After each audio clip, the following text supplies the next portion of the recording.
Martes 8 de octubre 2024. Felia, la iglesia vestirá verde.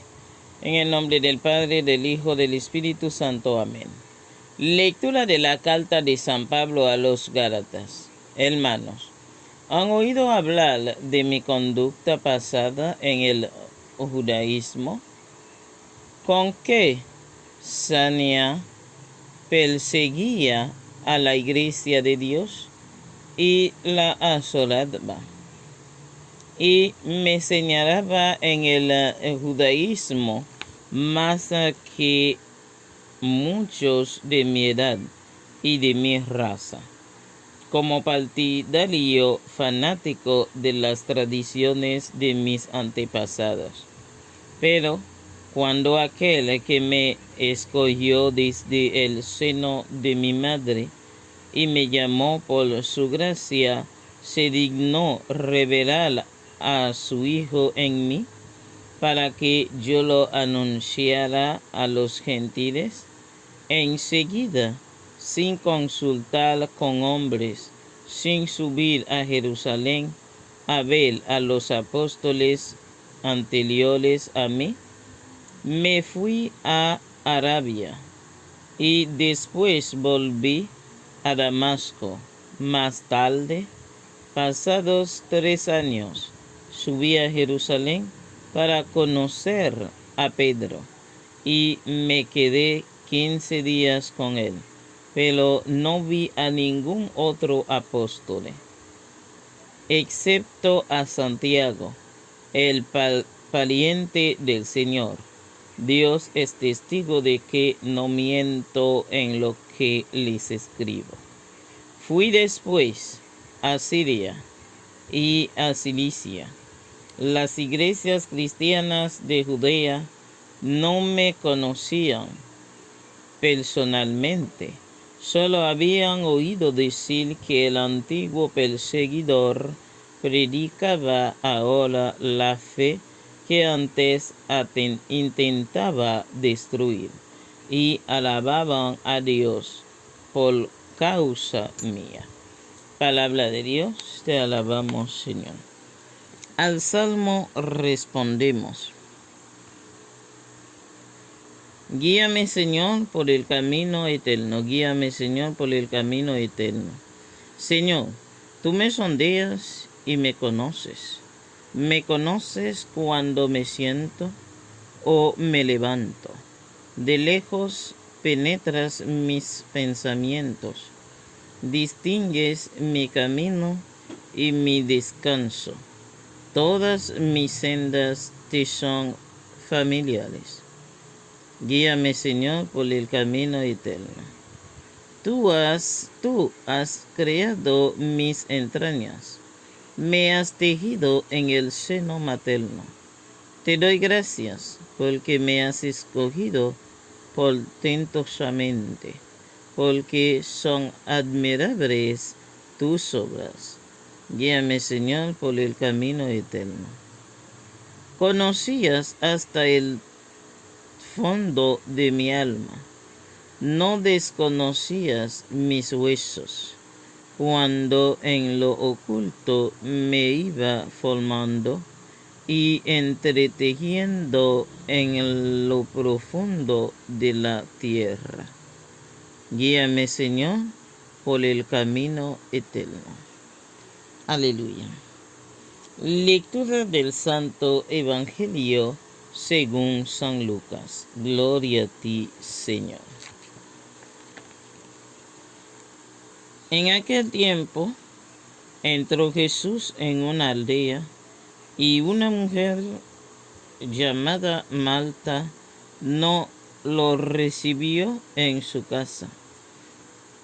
Esta tenía una hermana llamada María, que sentada a los pies del Señor escuchaba su palabra, y Marta se multiplicaba para dar abasto con el servicio, hasta que se paró y dijo: Señor, ¿no te importa que mi hermana me haya dejado sola con el servicio?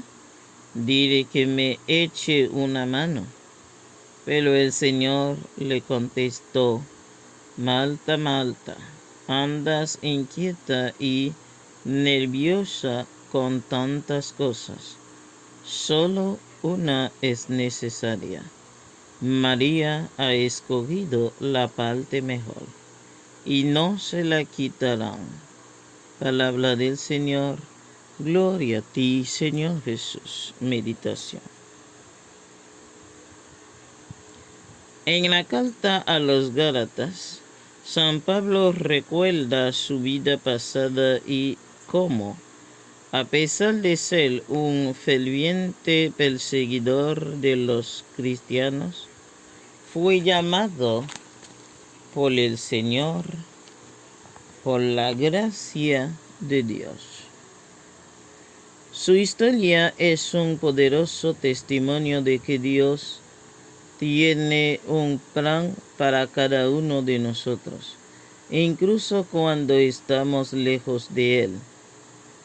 La transformación de Pablo es un ejemplo de cómo la gracia de Dios puede cambiar radicalmente nuestras vidas si estamos dispuestos a responder a su llamado. Este pasaje nos invita a reflexionar sobre nuestras propias vidas. Reconocemos los momentos en que Dios nos ha llamado y cómo hemos respondido a su invitación.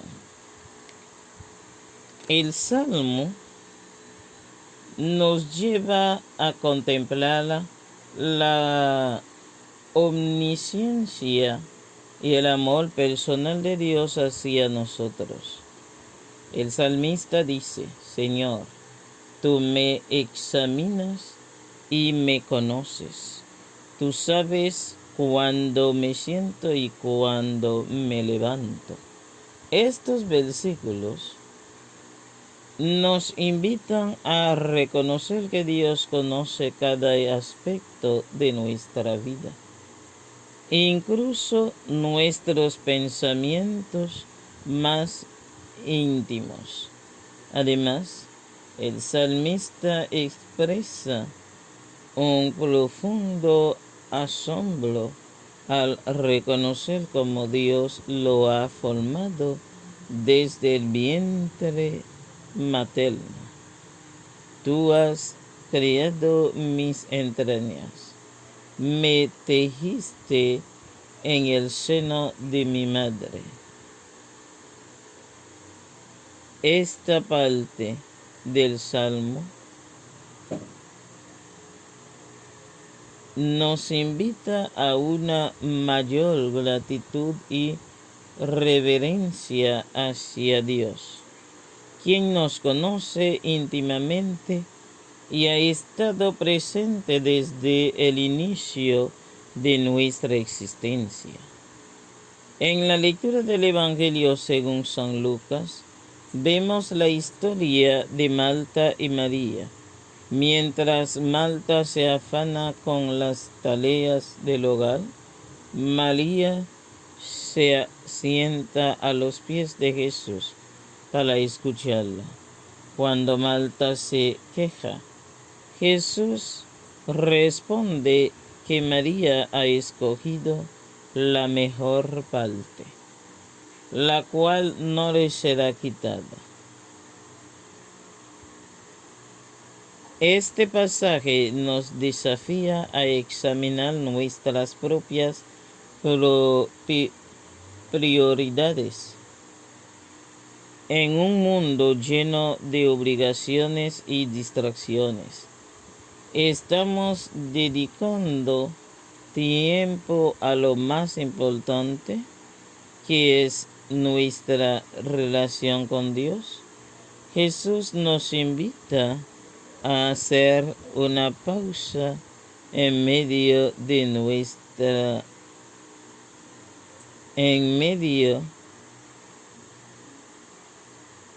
nuestras ocupaciones y a dedicar tiempo a estar en su presencia, a escuchar su palabra y a fortalecer nuestra vida espiritual.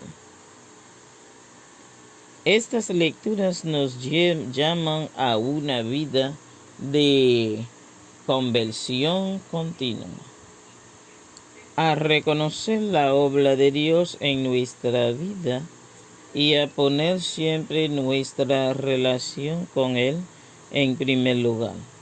Al hacerlo, experimentamos la vergüenza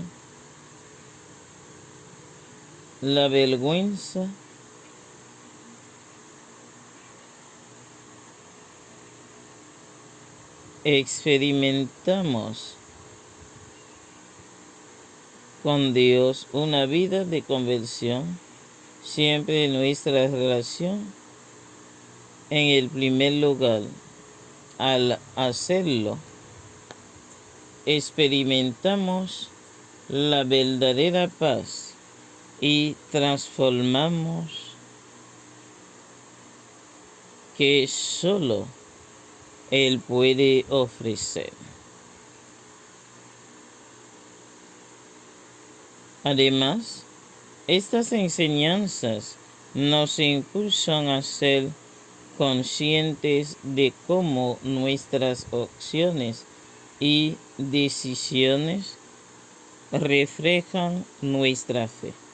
Nos desafían a integrar la oración y la contemplación en nuestra rutina diaria, a no solo atender nuestras responsabilidades, sino también a alimentar nuestra vida interior, al equilibrar muchas obligaciones con un sincero deseo de buscar a Dios. No solo seremos transformados, sino que también seremos testigos de su amor y gracia en cada aspecto de nuestras vidas. En este aspecto, para continuar, descubriremos que la verdadera plenitud se encuentra al vivir en armonía con su voluntad y al responder con generosidad su llamado divino. Amén. En el nombre del Padre, del Hijo y del Espíritu Santo. Amén y amén. Nuestra Señora de Perpetuo Socorro, ruega por nosotros. Nuestra Señora de la Alta Gracia, ruega por nosotros. San José, afianza nuestra fe.